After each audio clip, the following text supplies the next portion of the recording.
एचएलवी का कार्य पूर्ण हो जाने पर आपको किन किन डॉक्यूमेंट्स को जमा करना होता है, इस पर वीडियो ऑलरेडी बना दिया है। उस वीडियो का लिंक इस वीडियो के डिस्क्रिप्शन में दिए दे रहे हैं, वहाँ से आप चेकआउट कर लें।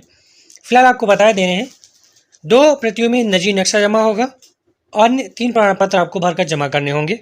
इस वीडियो को बनाने का मुख्य उद्देश्य ये है कि आप जो नजी नक्शा बनाकर जमा करेंगे तो उनमें किन बातों को आपको ध्यान रखना पड़ेगा जिससे आपका जो नजी नक्शा है वो रिजेक्ट ना हो, सफलतापूर्वक जमा हो जाए।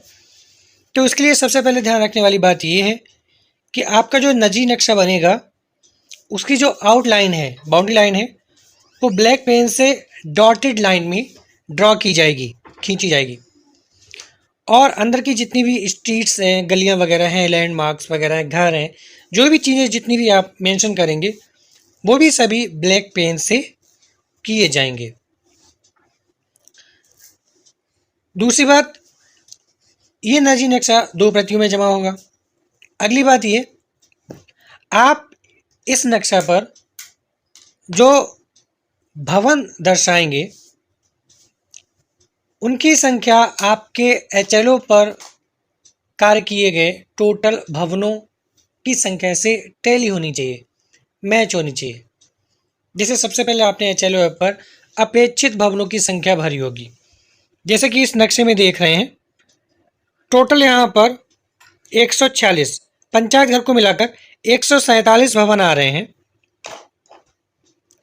अब इन भवनों के अंदर जनगणना मकान भी होंगे। जैसे किसी एक भवन के अंदर 2 जनगणना मकान है तो मैप पर देख सकते हैं, यहाँ पर 14 नंबर वाले में नीचे ब्रैकेट में लिखा है 2, तो आपको ये नक्शे पर दर्शाना होगा। तब यहाँ पर जो काउंटिंग होगी वो बढ़ जाएगी, 14 की काउंटिंग कितनी हो जाएगी, 2 हो जाएगी। क्योंकि जब आप अपने एचएलओ ऐप के सारांश में देखेंगे तो वहाँ पर कुल जनगणना मकानों की संख्या दिखेगी और कुल सिंक किए हुए मकानों की संख्या दिखेगी, भवनों की संख्या नहीं दिखेगी। और आवासीय गैर आवासीय मकानों की संख्या दिखेगी, कुल परिवारों की संख्या दिखेगी, लॉक किए हुए की संख्या दिखेगी। लेकिन इस नक्शे पर आपको जो शो करना है, प्रदर्शित करना है, वो आवासीय और गैर आवासीय शो करना है।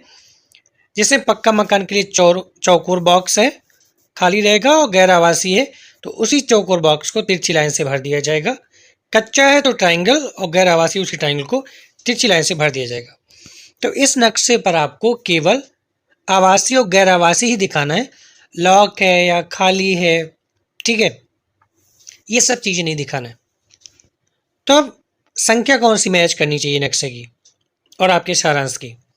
सारांश में आपके दिखेगा कुल जनगणना भवन, और नक्शे मान लीजिए यहाँ पर 148 जैसा कि यहाँ पर 146 और 155 को जोड़कर 147 और यहाँ पर जो अपेक्षित जनगणना मकान आ रहे थे मेरे, वो 182 आ रहे थे।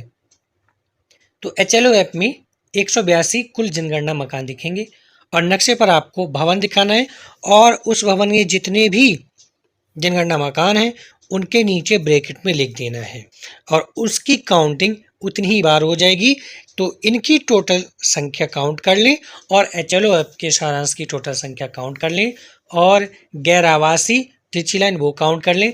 ये नक्शे पर प्रदर्शित किए गए कुल मकान और उनके अंदर आने वाले जनगणना मकान और गैर आवासीय, इनकी संख्या आपके एचएलओ ऐप के सारांश से मैच होनी चाहिए, तभी आपका जो नजी नक्शा है सही माना जाएगा। बस इन बातों को आपको ध्यान रखना है। और जो लैंडमार्क वगैरह हैं, जैसे स्कूल है, मंदिर है, तालाब है, कोई बड़ा सा पेड़ है जिसे आप लैंडमार्क दे सकते हैं, वो ज़रूर मेंशन करें।